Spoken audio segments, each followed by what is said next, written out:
گزارے کیسے زندگی، آؤ علماء سے پوچھ لیں، آئے جو مشکل پیش کوئی،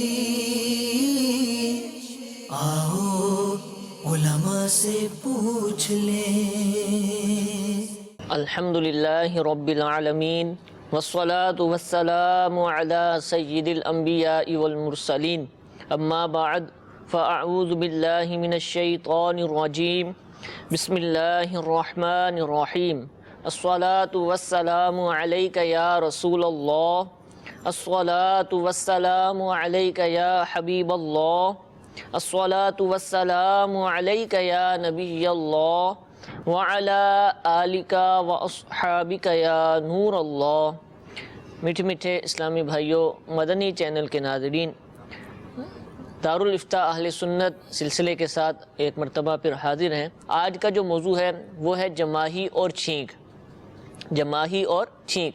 اس کے انشاءاللہ عز و جل احکام بیان کیے جائیں گے، اس کے حوالے سے شریعت نے کیا احکام بیان فرمائے، نماز کے اندر ان کے کیا احکام ہیں، نماز سے باہر ان کے کیا احکام ہیں، انشاءاللہ عز و جل یہ بیان کیے جائیں گے، اور اس سے شریعت اسلام کا حسن بھی ہمارے سامنے آئے گا۔ اس کے آداب کہ عام طور پر یہ دونوں عمل ایک انسان کی فطرت کے اندر داخل ہیں، انسان کو جماہی بھی آتی ہے، اس کو چھینک بھی آتی ہے، لیکن اس کے اظہار کے جو انداز ہوتے ہیں وہ بہت زیادہ مختلف ہوتے ہیں، بہت دفعہ عجیب سا بھی محسوس ہو رہا ہوتا ہے، اور بہت عجیب و غریب شکل و صورت کا بھی سامنا کرنا پڑتا ہے، لیکن الحمدللہ شریعت اسلام نے اس کے بھی آداب بیان فرمائے کہ جب جماہی آئے تو کیا کرنا چاہیے، جب چھینک آ جائے تو کیا کرنا چاہیے۔ انشاءاللہ ہم مفتی صاحب کی بارگاہ میں حاضر ہوں گے اور ان دونوں موضوعات سے متعلق سوالات پوچھیں گے۔ حصول برکت کے لیے درود پاک کی فضیلت سنتے ہیں۔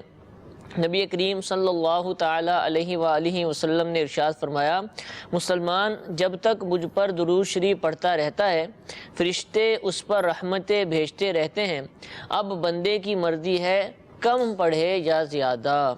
صلو علی الحبیب صلی اللہ تعالی علی محمد صلی اللہ تعالی علیہ وآلہ وسلم۔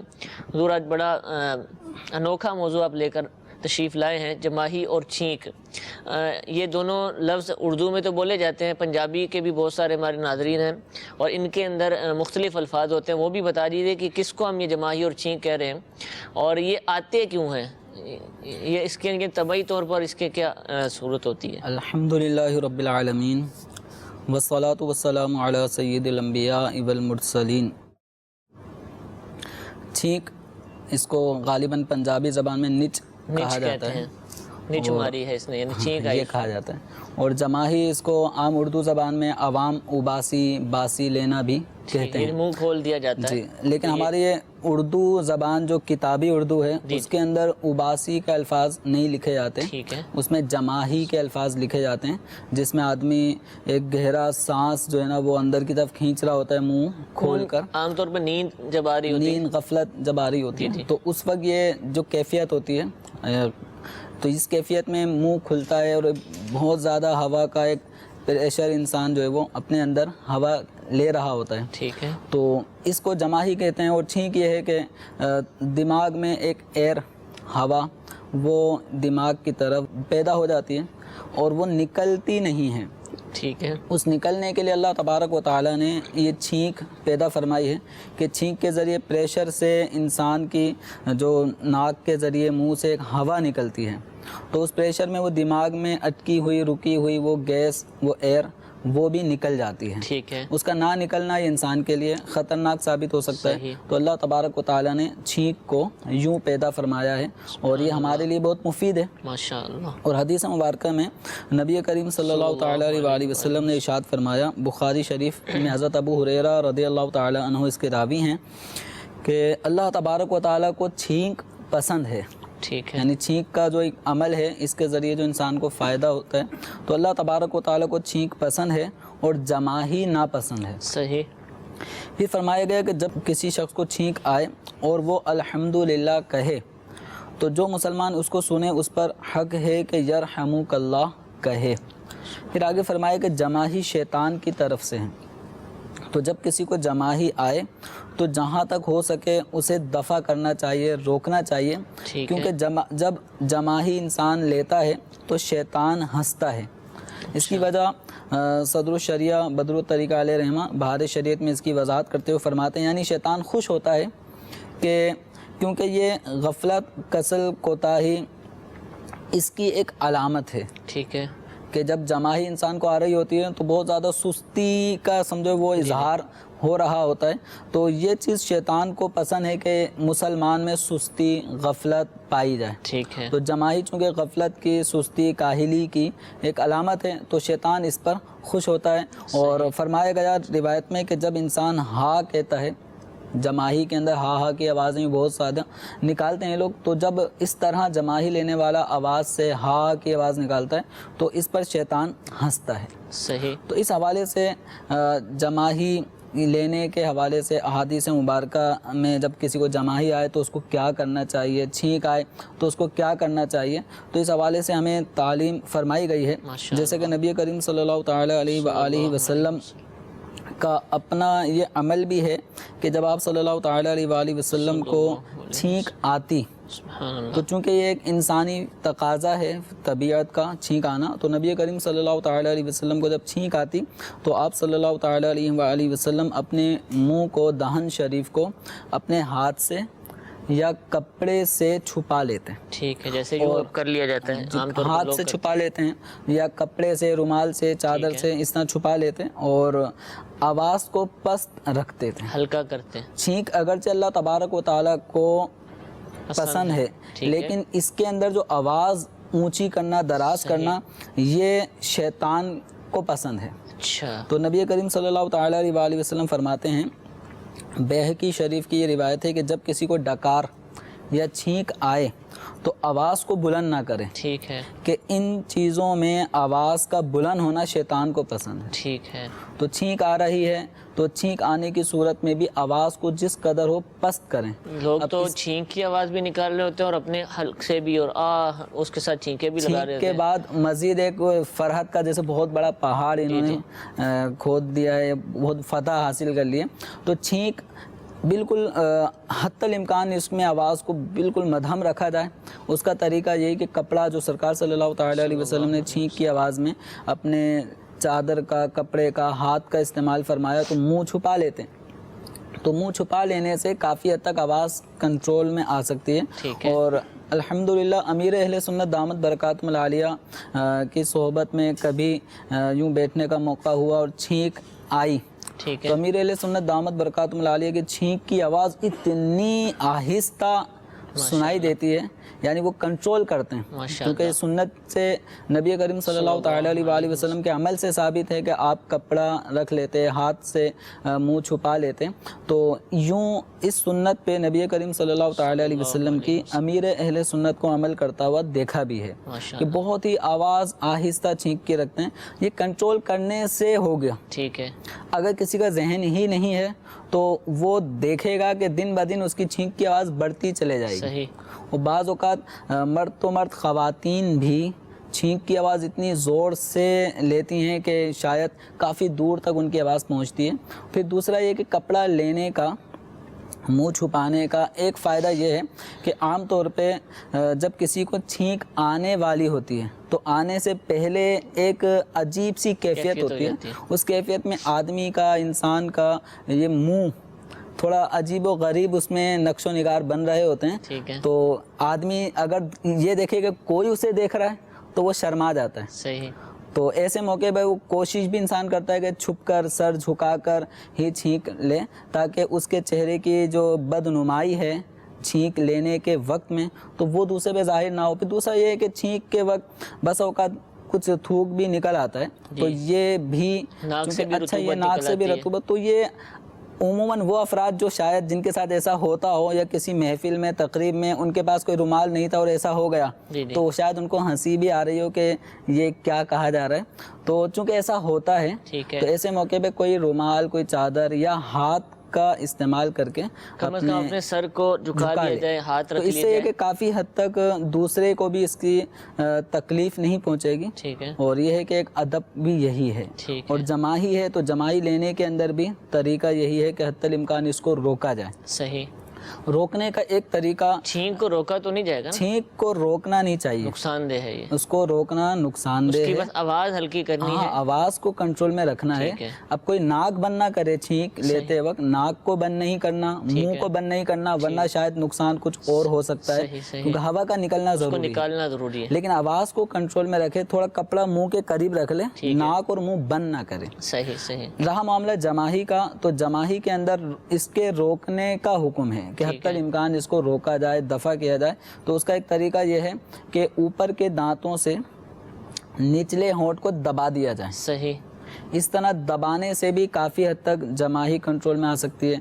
یا ایک طریقہ پھر بھی نہیں ہوتی تو پھر آ حکم ہی یہ ہے گئی، کہ جیسے آ ہی رہی ہے تو پھر یہ ہے کہ کوئی ہاتھ یا کپڑا وہ منہ پہ رکھ لیا جائے. ٹھیک ہے، اور اس میں ادب یہ ہے کہ سیدھا جو ہتھیلی کا جو انگلیوں کا یہ حصہ یہ نہ رکھے، الٹ. بلکہ اس کا الٹا حصہ ٹھیک ہے. یہ اب کر کے رکھے. ہاتھ رکھتے ہیں بہت سارے لوگ نا، لیکن اس کے باوجود ہاتھوں کو آواز مطلب بھی وہ نکال شاید رہے ہیں. ساؤنڈ بناتے ہیں جماہی کی آواز کا بھی، تو یوں کر کے. تو یہ طریقہ غلط ہے. جو طریقہ مقصود ہے آواز کو روکنا، ٹھیک ہے، تو وہ روکا جائے. صحیح. اور ہاں ہاں کر کے مختلف آواز نکال کے لوگوں کی توجہ اپنی طرف کر رہے ہوتے ہیں، تو یہ چیز درست نہیں ہے. ٹھیک ہے. تو یہ اگر جماہی آئی اور ہاتھ نہیں رکھے تو کیا کہا جائے گا؟ بعض دفعہ کنٹرول نہیں ہوتا ہے، اچانک آتی ہے. ٹھیک میں تو تھوڑا سا وہ پہلے اس کی کیفیت بنتی ہے. جماہی اس میں جیسے یہ بہت زیادہ حتی نیند آئی الامکان ہوئی ہے. اگر روکنے کی عادت بنے گی ٹھیک ہے، تو یہ انسان کافی حد تک اس کو کر سکتا ہے. جس کی عادت نہیں بنے گی بلکہ اس کو مزے لے کر اگر کوئی جماہی لیتا ہے تو یہ عمل چونکہ مذموم ہے، اور مسلمان کو ایسے مذموم افعال سے بچنا چاہیے. منہ بھی کھلا رہتا ہے اور عجیب و غریب. بالکل عجیب و غریب معاملہ ہوتا ہے، پھر سامنے والے کے لیے بھی وہ اذیت ناک معاملہ ہوتا ہے، تو ان سے بچنا چاہیے. اچھا، آپ نے کلمات ارشاد فرمائے تھے کہ چھینک آئے تو یہ کلمات پڑھے. وہ کلمات اگر دوبارہ ارشاد فرما دے اور ان کا حکم کیا ہے؟ شرعی طور پر پڑھنا لازم ہے، کیا ہے وہ؟ چھینک اگر کسی کو آتی ہے تو چھینک آنے کی صورت میں الحمدللہ، الحمدللہ، الحمدللہ یہ کہنا سنت اور ہے. کہتے بھی ہیں یہ تقریباً. عام طور پہ کہا جاتا ہے. اور الحمدللہ کے ساتھ اگر لیکن اس کے اندر اضافہ کر دیں- سنت کی نیت کر لی جائے، ہاں، یہ سنت کیونکہ کی یہ ایک عادت کے طور پہ بھی نکل جاتا ہے. سنتے سنت کی نیت سے جب ادا کریں گے تو ثواب ٹھیک ہے، ملے گا. انشاءاللہ. تو اگر کسی کو چھینک آتی ہے تو اس کو چاہیے الحمدللہ کہے، صحیح. یا بہتر یہ ہے کہ اس میں رب العالمین کا اضافہ کرے، الحمدللہ رب العالمین. صحیح. اسی طرح الحمدللہ علی کل حال، ٹھیک یہ ہے. 3 الفاظ احادیث مبارکہ میں چھینک لینے والے کے بارے میں ہے کہ وہ الحمدللہ کہے تو فرشتے رب العالمین کہتے ہیں. ماشاءاللہ. اور اگر یہ کہتا ہے الحمدللہ رب العالمین تو فرشتے کہتے ہیں رحمک اللہ، اللہ تجھ پہ رحم کرے. سبحان اللہ، دعا دیتے ہیں اس کو. الحمدللہ رب العالمین کہیں یا الحمدللہ کہیں یا الحمدللہ علی کل حال کہیں، تو ان تینوں میں سے کوئی بھی کلمہ کہے گا تو سنت ادا ہو جائے گی. اب جیسے مجھے چھینک آئی، مجھے چھینک آنے پر میں کہتا ہوں الحمدللہ، صحیح. تو آپ نے میری چھینک پر الحمدللہ کہنا میرا سنا ہے، ٹھیک تو ہے. سننے والے مسلمان پر واجب ہے کہ وہ کہے یرحمک اللہ. واجب ہے، یہ واجب، لازم ہے یہ یعنی. لازم. ٹھیک ہے، یرحمک اللہ، صحیح. یرحمک اللہ ٹھیک ہے. یعنی اللہ تجھ پر رحم فرمائے. ٹھیک ہے. اردو میں بھی کہہ سکتے ہیں. یہ اردو میں بھی کہا جا سکتا ہے. اصل رحمت کی دعا دینی ہے، تو اگر کسی کو عربی میں یاد نہیں تو اردو میں کہہ لیں. مشکل نہیں ہے، تو اگر مشکل عادت نہیں ہے، بنائیں گے یاد تو کیا جا سکتا ہے. ٹھیک ہے. یرحمک اللہ، صحیح، مطلب صحیح. کچھ پریکٹس کریں تو یاد ہو جائے گا. تو انشاءاللہ. یرحمک اللہ یہ کہنا واجب ہے. ٹھیک اور ہے. چھینک پر الحمدللہ اگر کسی نے نہیں کہا، ٹھیک ہے، چھینک آئی اور الحمدللہ نہیں کہا، صحیح. تو چھینک اگرچہ آپ سنیں، ٹھیک ہے. آپ پر پھر یرحمک اللہ کہنا واجب نہیں ہوگا. نبی کریم صلی اللہ تعالیٰ علیہ وآلہ وسلم کی بارگاہ میں 2 شخص میں سے ایک کو چھینک آئی تو نبی کریم صلی اللہ تعالیٰ علیہ وسلم نے اس کو یرحمک اللہ کہا، اور دوسرے کو آئی اس پہ یرحمک اللہ نہیں کہا. تو دوسرے نے عرض کیا کہ یا رسول اللہ یہ کیا معاملہ، چھینکیں دونوں کو آئیں اور آپ نے یرحمک اللہ کی یہ دعا رحمت بھری یہ ان کو دی، مجھے نہیں دی. تو اس پہ آپ صلی اللہ تعالیٰ علیہ وسلم نے فرمایا ان کو چھینک آئی تو انہوں نے اللہ کی حمد کی، الحمدللہ کہا، تو اس پر میں نے یرحمک اللہ کہا. ٹھیک ہے. آپ کو چھینک آئی, آپ نے الحمدللہ نہیں کہا, اس لیے میں نے یرحمک اللہ نہیں کہا. تو اس حدیث مبارکہ سے یہ معلوم ہوتا ہے کہ اگر کوئی چھینکنے والا اگر الحمدللہ نہیں کہتا تو سننے والے پر پھر یرحمک اللہ کہنا واجب نہیں ہے. لیکن اگر وہ کہتا ہے تو فوراً بلا تاخیر یرحمک اللہ کہنا واجب ہے, اور اتنی آواز اس میں ہونی چاہیے کہ چھینکنے والے کو یرحمک اللہ کی آواز آ جائے, یعنی کوئی شور شرابہ نہ ہو تو اس تک آواز پہنچ جائے, اتنی آواز میں کہنا چاہیے. ٹھیک ہے. اس میں یوں بھی کوئی کہہ سکتا ہے سنت تو ہے ہی یہ کلمات, لیکن چونکہ اب یہ سانس رک جاتا ہے انسان کا اور وہ نکلا ہے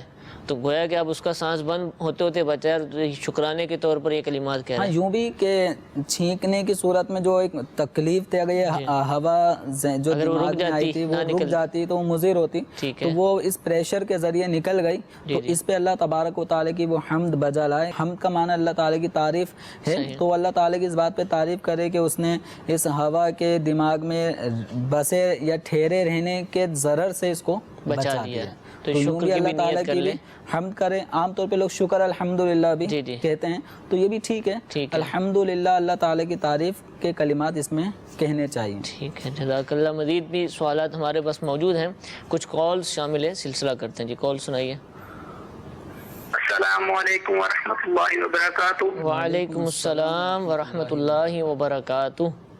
محمد عادل ناروال سے. میں نے یہ پوچھنا ہے کہ میری ابھی اتنی ایج نہیں ہوئی کہ میں اپنا اکاؤنٹ جو ہے کرنٹ اکاؤنٹ کھلوا سکوں, اور میں نے اپنا اکاؤنٹ کھلوایا ہوا سیونگ اکاؤنٹ, تو اس پہ مجھے پروفٹ ملتا ہے, تو جو میں نے اس میں پیسے رکھے ہیں وہ پروفٹ میرے لیے حلال ہے یا حرام ہے؟ اور ایک اور میں نے اکاؤنٹ اپنا کھلوایا ہوا ہے, اس میں نے اپنا بیلنس رکھا ہوا ہے, تو اس بیلنس پہ مجھے ڈیلی منٹس وغیرہ ملتے ہیں, تو کیا وہ میرے لیے لینا جائز ہے یا ناجائز ہے؟ یہ میں اس کے بارے میں تھوڑا سا آپ سے پوچھنا چاہوں گا.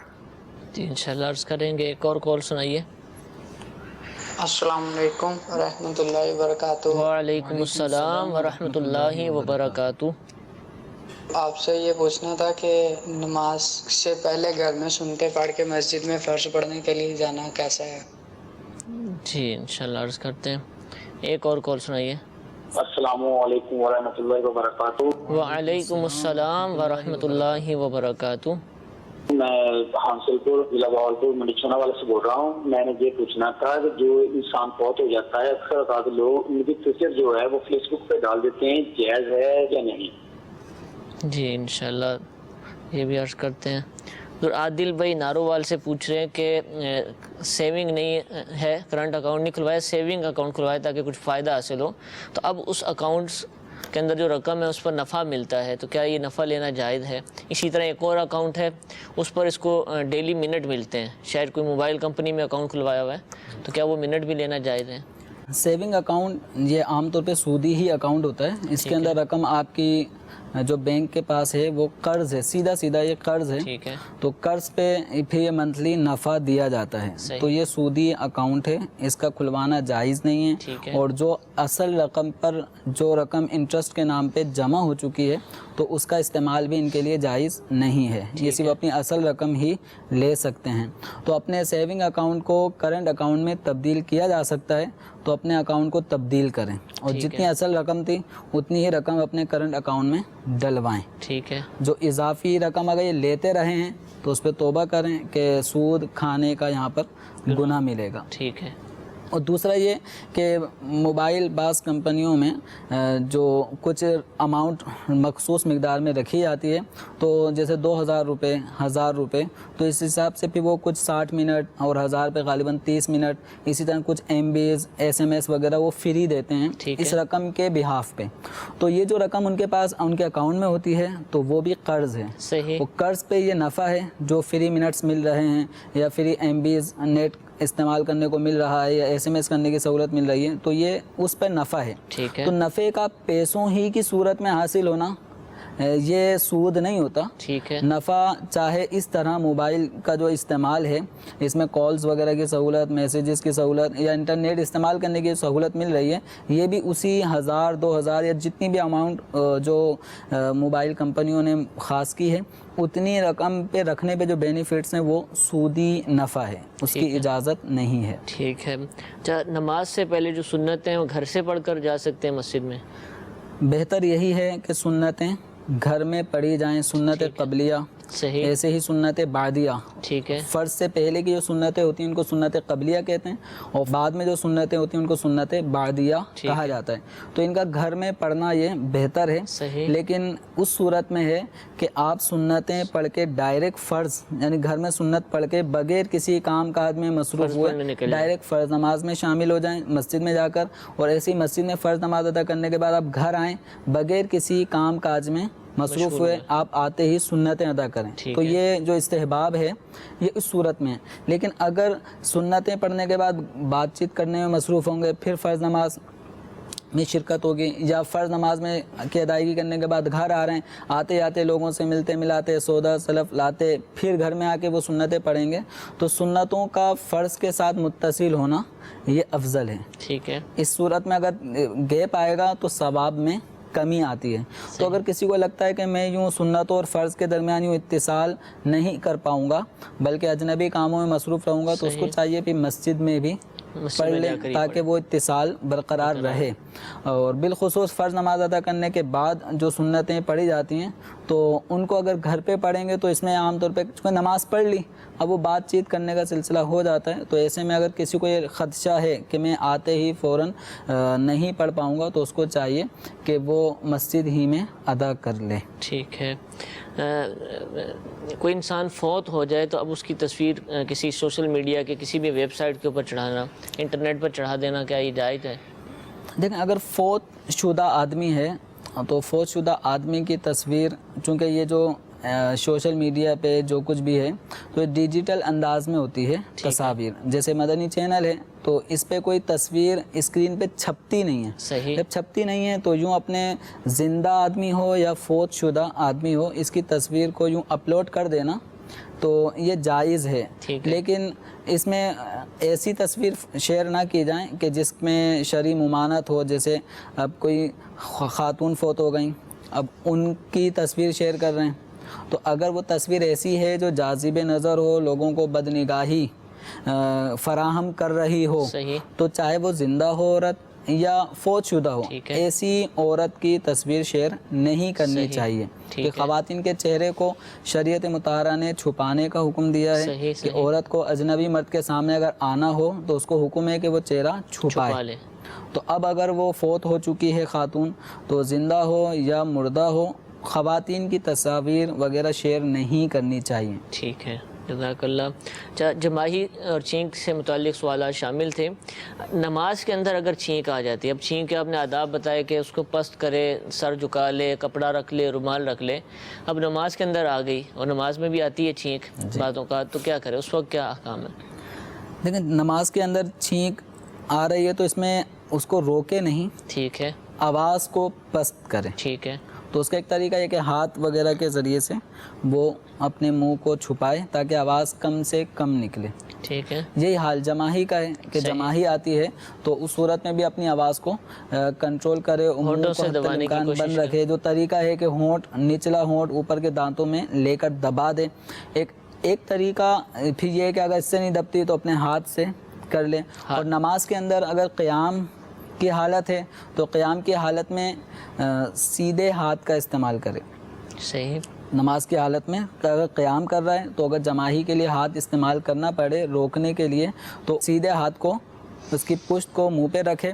اور اگر قیام کے علاوہ رکوع، سجود، التحیات یا نماز کے علاوہ اور کسی بھی موقع پر اگر جماہی آتی ہے تو الٹے ہاتھ کی پشت سے اس کو منہ کو بند کرے. یہ جو حکم ہے اس سے کہ قیام کی حالت میں سیدھا ہاتھ استعمال کرنا ہے اور بقیہ حالتوں میں الٹا ہاتھ استعمال کرنا ہے. تو اس مسئلے کو پڑھنے والے عام جو اسلامی بھائی اسلامی بہنیں وہ یہ سمجھتے ہیں کہ قیام کی حالت میں اگر کسی نے الٹا ہاتھ استعمال کر لیا کھجانے کے لیے یا جماعی میں منہ بند کرنے کے لیے تو اس کی نماز ٹوٹ جاتی ہے. کیونکہ حکم ہے سیدھا ہاتھ استعمال کرے تو اس نے الٹا ہاتھ استعمال کر لیا. تو یہ غلط فہمی ہے کہ اس صورت میں نماز ٹوٹ جائے. ٹھیک ہے. نماز نہیں ٹوٹتی.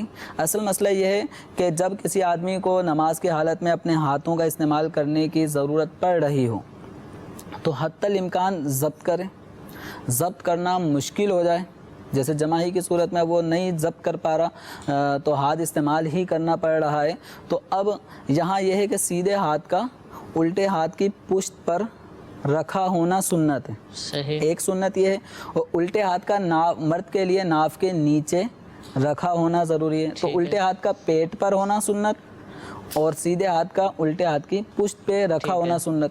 تو اب اس صورت میں اگر کوئی نماز کی حالت میں الٹا ہاتھ استعمال کرے گا تو یہ ہاتھ ناف کے نیچے رکھا ہونا چاہیے تھا پیٹ پر, تو یہ اپنی سنت والی جگہ سے ہٹ گیا. سیدھے ہاتھ کا کہاں ہونا سنت تھا؟ اس کے اوپر, تو یہ پیٹ پہ آ گیا. تو گویا 2 سنتیں فوت ہو گئیں. صحیح صحیح. جبکہ قیام کی حالت میں اگر سیدھا ہاتھ استعمال کریں گے تو ایک ہی سنت فوت ہو رہی ہے کہ یہ ہاتھ اپنی جگہ سے ہٹا, لیکن الٹا ہاتھ جو اپنی جگہ پہ برقرار ہے. اس کے علاوہ بقیہ مواقع پہ الٹے ہاتھ استعمال کریں کہ سیدھے ہاتھ کو اچھے کاموں میں استعمال کیا جائے. اور جماہی کا روکنا یہ چونکہ شیطان کی طرف سے ہے تو اس موقع پہ الٹے ہاتھ کا ہی استعمال کرنا چاہیے. اچھا حضور, اب چھینک نماز سے ہٹ کر آئے, ہم نے اس کے احکام بیان کیے کہ چھینک کی آواز آہستہ کرے, لیکن دیکھا گیا کہ لوگ چھینک میں آوازیں بھی نکالتے ہیں, چھینکتے بھی ہیں اور ساتھ گلے سے بھی یا حلق سے آوازیں نکلتی ہیں. اب اگر یہ عادت ہے اور نماز میں بھی ایسے ہی کیا, پست کرنا دور ہے, وہ اپنی عادت کے مطابق زور سے چھینک لی اور آ کی بھی آواز نکال دی, تو نماز میں کوئی فرق پڑے گا؟ اب اس میں یہ ہے کہ چھینک میں جو آواز بنی, ایک تو چھینک کی ناک سے نکلنی ہے, جس کے تلفظ کو روکنے پہ آدمی قادر نہیں تھا, تو اس پہ تو کوئی حکم نہیں ہے. لیکن الگ سے چھینکنے کے بعد یہ ساتھ ہی دونوں کام ہو رہے تو ہوتے ہیں. اگر یہ چھینکنے میں جو آواز جس بے اختیار نکلتی ہے اس کے علاوہ اگر کسی کی روٹین ہے الگ سے 2-4 حروف نکالتا ہے, صحیح, اگر اس طرح نماز میں اگر کسی نے نکالے حروف اور یہ چونکہ عادت بنا لی ہے اور یہ چھینک کی وجہ سے نہیں ہے, صحیح, اس کی عادت کی وجہ سے الفاظ اگر بن رہے ہیں تو اس سے نماز ٹوٹ جائے گی. کہ 2 حرف بھی اگر آدمی نماز کی حالت میں اس طرح کے نکالتا ہے اخ, یعنی اس طرح کے 2 حروف بن گئے حمزہ اور خا یا حمزہ اور ہا, تو یہ الفاظ اب اس نے نکالے ہیں تو اس سے نماز ٹوٹ جائے گی. ٹھیک ہے, تو اس پہ کنٹرول کرنا چاہیے. اسی طرح عام طور پہ نزلہ ہوتا ہے نا, نزلے کے دوران بھی چھینکیں آتی ہیں. اس وقت جب چھینک لیتا ہے نا تو بندہ چھینک لینے کے بعد سانس لیتا ہے کر کے کرتا ہے, یعنی وہ اپنے آپ کو تھوڑا ریلیکس محسوس کرنے کے. اب یہ آواز بھی اگر نماز میں نکالی, اس میں دیکھیں اس میں وہی ہے کہ 2 حروف اگر یہ جو نکال رہا ہے, جی جی, ایک ہے چھینکنے میں جو آواز نکل رہی ہے وہ تو الگ ہے. ایک ہے کہ سانس کی وجہ سے سانس بھی نہیں کر کے آواز نکالتے ہیں لوگ. 2 حروف اگر نکال رہا ہے اور وہ نہ سانس لینے سے ایک آواز پیدا ہوتی ہے, اس سے نماز نہیں ٹوٹے گی. ٹھیک ہے, لیکن اگر وہ اس کے علاوہ سانس کے علاوہ چھینکنے کے علاوہ جماہی کے علاوہ جو آواز مزید نکالا اور اس میں 2 حرف بن جاتے ہیں تو اس سے نماز ٹوٹے گی. کال شامل سلسلہ کرتے ہیں, کال سنائیے. السلام علیکم ورحمۃ اللہ وبرکاتہ. وعلیکم السلام ورحمۃ اللہ وبرکاتہ. دارالفتاح میں میرا یہ سوال ہے, اگر کوئی بچہ یا بچی چھینک مارے یا چھینک کے تو کیا اس کے ماں باپ اس کے بدلے میں الحمدللہ کہہ سکتے ہیں, اور کیا انہی کے بدلے میں کیا وہ جواب دے سکتے ہیں؟ برائے کرم شرعی رہنمائی فرما دیجیے, جزاک اللہ خیرا. السلام علیکم ورحمۃ اللہ وبرکاتہ. وعلیکم السلام ورحمۃ اللہ وبرکاتہ. جی ایک اور کال سنائیے. جناب محترم, میں جدہ وادی اطار سے عرض کر رہا ہوں. میرا مفتی صاحب سے سوال ہے کہ کیا نام ہے, یہ حج قران اور حج تمتع کے بارے میں ذرا تھوڑا تفصیل سے ارشاد فرما دیں. اگر یہ سعودیہ میں جو لوگ رہتے ہیں تو وہ حج تمتع اور قران, ان میں تھوڑا فرق مجھے واضح ہو جائے گا, تو پھر وہ کون کون سے حج کر سکتے ہیں؟ حج تمتع اور قران دونوں کر سکتے ہیں کہ نہیں کر سکتے؟ حج قران اور تمتع سے متعلق مختصر ارشاد فرما دیں. حج تمتع یہ ہوتا ہے کہ اس میں جو میقات سے باہر جیسے پاکستان سے جانے والا جو حج کر رہا ہے وہ حج تمتع بھی کر سکتا ہے, قران بھی کر سکتا ہے اور حج افراد بھی کر سکتا ہے. حج افراد یہ ہے کہ پاکستان سے جانے والا صرف حج کے ارادے سے جائے گا اور حج ہی کا احرام وہ میقات سے پہلے باندھے گا, اس میں عمرہ شامل نہیں ہوتا, وہ سیدھا حج کرے گا.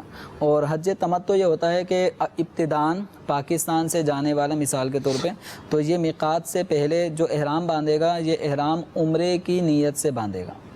یہ وہاں پہنچ کر پہلے عمرہ ادا کرے گا, پھر جب حج کے عمرے کی ادائیگی سے فارغ ہونے کے بعد جب حج کے ایام قریب آ جائیں گے تو 8 تاریخ, تو یہ اس وقت پھر حج کا احرام باندھے گا اور اس کے بعد یہ حج کی ادائیگی کرے گا. ٹھیک ہے. تو اس کو کہتے ہیں حج تمتع، جس میں پہلے عمرہ کر کے فارغ ہو جاتے ہیں، بعد میں حج کا احرام باندھا جاتا ہے ایام حج میں. اور تیسرا جو حج ہے حج قران، اس میں یہ ہے کہ پاکستان سے جانے والا مثال کے طور پہ کوئی حاجی، وہ حج اور عمرہ دونوں کا احرام، دونوں ہی کی نیت کر کے احرام باندھتا ہے. ٹھیک ہے. اس میں پہلے عمرہ ادا کرنا ہے، عمرہ ادا کرنے کے بعد اس نے احرام نہیں کھولنا، ٹھیک ہے. اسی احرام کو باقی رکھتے ہوئے اس نے پھر حج ادا کرنا ہے، دن گزارے گا اور دن جیسے گزارے گا احرام کی پابندیوں میں. اس کے بعد پھر یہ حج کی ادائیگی سے فارغ ہونے کے بعد احرام سے باہر آئے گا. ٹھیک ہے. تو یہ حج قران اور حج تمتع، یہ میقات سے باہر رہنے والے جو 5 میقات ہیں، ان میقاتوں سے باہر رہنے والے جو افراد ہیں، کسی بھی ملک سے آ رہے ہیں، جیسے مدینہ شریف، یہ اگرچہ عرب شریف میں ہے لیکن یہ میقات سے باہر ہے. تو مدینہ منورہ میں رہنے والا وہ حج تمتع بھی کر سکتا ہے، حج قران بھی کر سکتا ہے، حج افراد بھی کر سکتا ہے. لیکن مکے میں رہنے والا یا جو مکے میں رہنے والوں کے حکم میں ہے، ٹھیک ہے، وہ کون ہیں؟ جو حرم، حدود حرم میں رہتے ہیں. صحیح. وہ ہو گئے مکے کے اطراف میں حد ہے حدود حرم، اس کے اندر رہتے ہیں. یا حرم کے باہر والے حصے جو میقات اور حرم کے درمیانی حصے، جیسے مسجد عائشہ ہے، جی جی، تنعیم ہے، تو جعرانہ ہے، یہ اگرچہ حرم سے باہر ہیں لیکن میقات کے اندر ہیں. جدہ شریف، جدہ شریف ہے. تو یہ یہاں کے رہنے والے، میقات کے اندر رہنے والے، چاہے وہ حرم کے اندر ہوں یا باہر، یہ حج تمتع اور حج قران نہیں کر سکتے. یہ حج افراد ہی کرنے کی صورتیں ہیں، وہ انشاءاللہ احکام حج میں اگر یہ سوال کریں تو اس میں صورت بیان کر دی جائے گی. ٹھیک ہے. ہمارے موضوع سے متعلق سوال ہے کہ اگر چھوٹے بچے کو چھینک آتی ہے، بچوں کو بھی چھینک آتی ہے، بالکل 1 دن کے بچہ بھی چھینک لے لیتا ہے، تو اب اس کے طرف سے اس کے ماں باپ الحمدللہ کہہ سکتے ہیں، اور اگر اس کے مثال کے طور پہ والد نے الحمدللہ کہا تو کیا والدہ پر جواب واجب ہو جائے گا؟ وہ جواب دے گی، کیا ہوگا اس میں؟ دیکھیں، نابالغ یا چھوٹا بچہ ہے، اس کو سکھانے کے اعتبار سے عام طور پہ جو والد والدہ وہ الحمدللہ کہتے ہیں بچوں کے چھینک آنے پہ، تو یہ بچوں کی تربیت بھی ہو رہی ہوتی ہے کہ چھینکنے پہ الحمدللہ کہنا چاہیے. لیکن ماں یا باپ پر لازم نہیں ہے. اولاً تو چھینکنے والے کے لیے سنت ہے کہ الحمدللہ کہے، تو بچے کے لیے ابھی یہ اس کا حکم نہیں ہے. ہاں، اگر وہ بولنے لگا تو اس کو سکھایا جائے کہ یہ سنت یہ ہے. صحیح. اب اس کی طرف سے چھوٹے بچے کی طرف سے اس کے والد یا والدہ، ان کے اوپر ان سے مطالبہ نہیں ہے کہ یہ حمد کہیں. ٹھیک ہے. اور اسی طرح اگر ان کے والد والدہ نے الحمدللہ کہا، چھینک بچے کو آئی، الحمدللہ والدہ نے کہا، تو اس کے جواب میں والد یا وہاں بیٹھے ہوا کسی اور شخص پہ یرحمک اللہ کہنا یہ واجب نہیں ہوگا، کیونکہ چھینک جس کو آئی ہے وہ چھوٹا بچہ ہے اور اس نے الحمدللہ نہیں کہا. ہاں، اگر بچہ کہنے والا بن چکا ہے کہ وہ چھینک آتے ہو الحمدللہ کہتا ہے، تو اب سننے والے کو یرحمک اللہ کہنا ہوگا، کہنا پڑے گا. اچھا، اس کے بعد بھی بعض دفعہ کلمات کہتے ہیں، تیسرا فرد دوبارہ جو چھینکتا ہے. ہاں، اس میں یہ ہے کہ چھینکنے والے کو چاہیے کہ وہ الحمدللہ کہے. ٹھیک ہے. اچھا، الحمدللہ جیسے میں نے چھینکنے کے بعد الحمدللہ کہا تو آپ کہیں گے یرحمک اللہ. ٹھیک ہے. اب تیسری مرتبہ میرے لیے یہ سنت ہے کہ میں کہوں گا یغفر اللہ لنا ولکم. ٹھیک ہے. یغفر اللہ لنا ولکم یا یہدیکم اللہ ویصلح بالکم. ان دونوں میں سے کوئی ایک دعا یہ بھی واجب کہلائیں گے. یہ واجب نہیں ہے، یہ سنت ہے. اور چھینکنے میں جو الحمدللہ جو کہا جائے گا، اب کسی آدمی کو بس اوقات نزلہ ہوتا ہے یا نزلہ نہیں ہو، چھینک کسی کو ایک دفعہ نہیں آتی. ٹھیک ہے. بہت سے افراد ایسے ہیں جن کو 2-3 دفعہ چھینکیں آتی ہیں، تب وہ ریلیکس ہوتے ہیں. جی جی. تو اگر ایک دفعہ چھینک آئی، اس نے کہا الحمدللہ، تو اب ایک دفعہ چھینکنے پر اسی مجلس میں جواب دینا یرحمک اللہ یہ واجب ہوگا. صحیح. پھر چھینک آتی ہے، پھر وہ کہتا ہے الحمدللہ، تو اب دوسری دفعہ کہنا واجب نہیں ہے، یرحمک اللہ کہنا واجب نہیں ہے. تیسری دفعہ بھی اگر آتی ہے پھر وہ الحمدللہ کہتا ہے تو اب بھی واجب نہیں ہے. صرف ایک دفعہ جواب دینا یرحمک اللہ یہ واجب ہے، بعد میں مستحب ہے. لیکن اگر کسی کو چھینکوں کا ہی سلسلہ بیمار ہے، اس کو تو عام طور پہ نزلے کی وجہ سے مرچ کے کارخانے میں کام کر رہا ہے اور وہاں ایک عام آدمی جائے تو اس کو بہت چھینکیں آتی ہیں، بار بار چھینک آتی ہے، نزلہ ہو جاتا ہے. ٹھیک ہے. مرچ وغیرہ اس طرح کی چیزوں سے، تو نزلے کی وجہ سے اگر کسی کو اس طرح متعدد چھینکیں آ رہی ہیں تو اب پھر نہ الحمدللہ کہنا کہنا مطلب مسنون رہے گا، نہ ہی اس طرح یرحمک اللہ کہنا مسنون رہے گا۔ ٹھیک ہے۔ اچھا، اگر کسی نے چھینکا اور الحمدللہ نہیں کہا، سامنے والا کہہ سکتا ہے الحمدللہ؟ اس مبارکہ میں اس کی برکت بتائی گئی ہے۔ تو عام طور پہ اسلامی بھائیوں کو دیکھا گیا ہے کہ جب کسی کو چھینک آتی ہے تو وہ اس موقع سے فائدہ اٹھاتے ہوئے وہ الحمدللہ کہتے ہیں۔ تو یہ باہر شریعت میں مسئلہ بھی لکھا ہے کہ چھینکنے والے سے پہلے ہی سننے والے نے الحمدللہ، یرحمک اللہ نہیں، الحمدللہ، چھینکنے والے کو چونکہ الحمدللہ کہنا مسنون ہے، اس سے پہلے اگر سننے والے نے الحمدللہ کہہ دیا تو حدیث مبارکہ میں آئے کہ یہ شخص دانتوں اور کانوں کے درد سے اور تخمہ سے محفوظ رہے گا۔ تخمہ یہ بد ہضمی کو کہا جاتا ہے، اور ایک روایت میں فرمایا گیا کمر کے درد سے محفوظ رہے گا۔ ٹھیک ہے۔ تو یہ جن کے کمر میں درد ہو یا اس طرح داڑھوں میں درد ہو تو ان کے لیے تو بڑا بہترین ایک نسخہ ہے کہ چھینکنے والے کی چھینک سنتے ہی فوراً الحمدللہ، اللہ تعالیٰ اس کی برکت سے ان امراض سے انشاءاللہ امراض کو دور فرما دے گا۔ اچھا، چھینک آئی، بہت سارے لوگ بیٹھے ہیں، سب نے سنا تو کہ سب پر جواب دینا واجب ہے؟ چھینک آنے کی صورت میں جواب تو سب پر ہی واجب ہے، علی الکفایہ، یعنی اگر ایک نے بھی جواب دے دیا تو سب بری ذمہ ہو جائے۔ سلام والا معاملہ ہے، سلام والا معاملہ ہے، ایسا ہی یہاں پر چھینک پہ الحمدللہ کے جواب والا معاملہ۔ اچھا، نماز میں چھینک آئی اور الحمدللہ نکل گیا تو نماز ٹوٹ جائے گی؟ نماز پڑھنے والے کو چھینک آنے پہ اگر وہ الحمدللہ کہتا ہے تو اس سے نماز نہیں ٹوٹے گی۔ ٹھیک ہے۔ لیکن اگر کسی کو چھینک آئی صحیح اور اس کی روٹین ہے سننے پر کہ جب بھی چھینک آتی ہے الحمدللہ سنتا ہے تو یرحمک اللہ فوراً کہتا ہے۔ نماز پڑھتے پڑھتے کسی کی چھینک سنی، الحمدللہ سنی اور فوراً اس نے یرحمک اللہ نماز میں کہہ دیا تو اس کی نماز ٹوٹ جائے گی۔ اس کی ٹوٹ جائے گی۔ الحمدللہ نمازی نے چھینکنے پر الحمدللہ کہہ دیا تو اس سے نماز نہیں ٹوٹی۔ ٹھیک ہے، لیکن اس نے اگر نماز کے دوران چھینک کا جواب دیتے ہوئے اگر اس نے یرحمک اللہ کہا ہے، چاہے قصدن یا بلا قصد، ٹھیک ہے، تو اس صورت میں نماز۔ اچھا، نماز میں چھینک آئی اور چھینک کی وجہ سے تسبیحات میں یا قرات وغیرہ میں تاخیر ہو گئی، تھوڑا سا وقفہ ہاں یہ بھی ہو جاتا ہے، جیسے اب کوئی سورت پڑھ رہا ہے جی جی تو اس میں کبھی بہت زیادہ غفلت طاری ہے اور جماعی کا ایک نہ ختم ہونے والا سلسلہ شروع ہو گیا، سورہ فاتحہ پڑھ لی، اب سورت پڑھنی ہے، درمیان میں جماعی کا ایک طویل سلسلہ جن 3 4 تسبیحات سبحان اللہ کہنے کی مقدار تاخیر ہو رہی ہے، تو اس صورت میں یہ سجدہ سہو لازم ہوگا یا نہیں ہوگا؟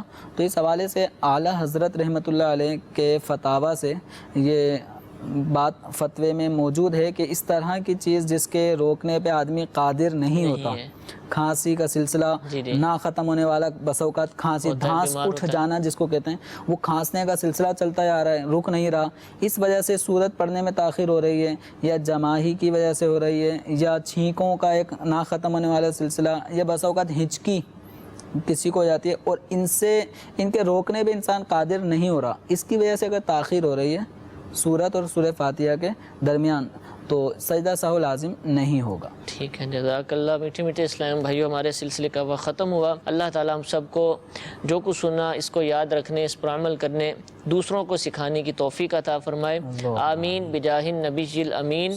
صلو علی الحبیب صلی اللہ تعالی علی محمد صلی اللہ علیہ وسلم۔ گزارے کیسے زندگی،